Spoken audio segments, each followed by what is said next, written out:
Hexagram 4, Meng, and Hexagram 61, Zhongfu, both deal with aspects of truth and authenticity, but they approach these themes from different angles. Hexagram 4, Meng, is translated as youthful folly, and is associated with the idea of inexperience or immaturity. It suggests that when one is new to a situation or has yet to develop the necessary wisdom, they may act in ways that are not aligned with their true nature or potential. This hexagram serves as a reminder that growth and learning are part of life, and that it is important to remain humble and open to guidance. Hexagram 61, Zhongfu, on the other hand, represents the idea of inner truth or inner confidence. It emphasizes the importance of being true to oneself and acting in accordance with one's inner convictions, especially in challenging situations.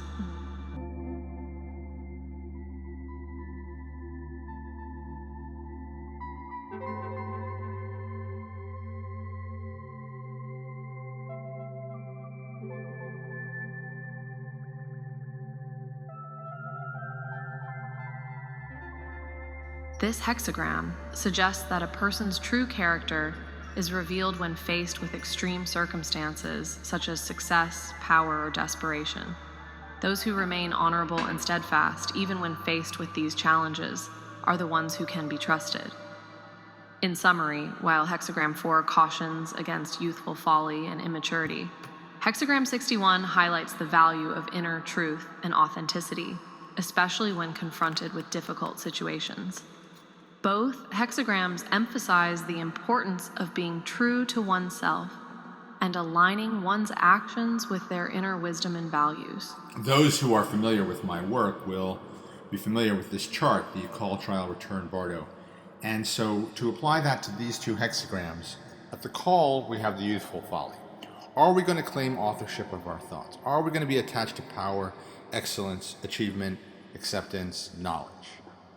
Or are we going to say there's room for mistakes? This is when the yang order is rising.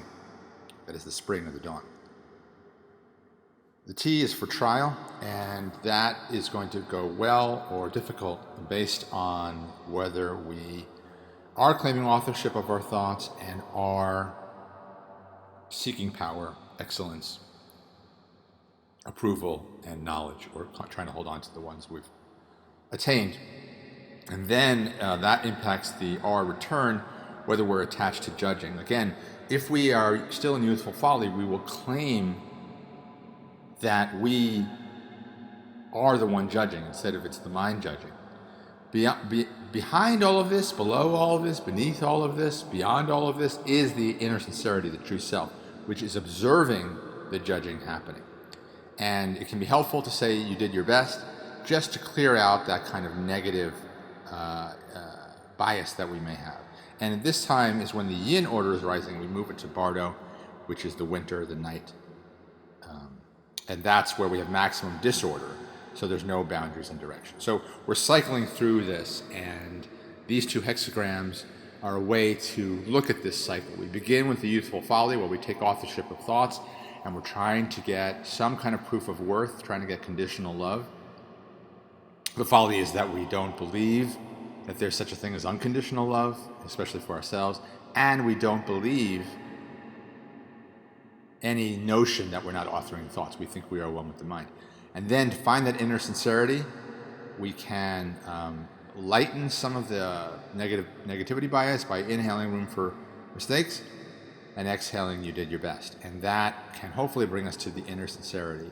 And as you mentioned, that in dire circumstances, you may feel challenged to go into defensive mode or an aggressive mode. And if you remember this hexagram, you may stay true to yourself and not take authorship of thoughts urging you to play a role or take some rash action.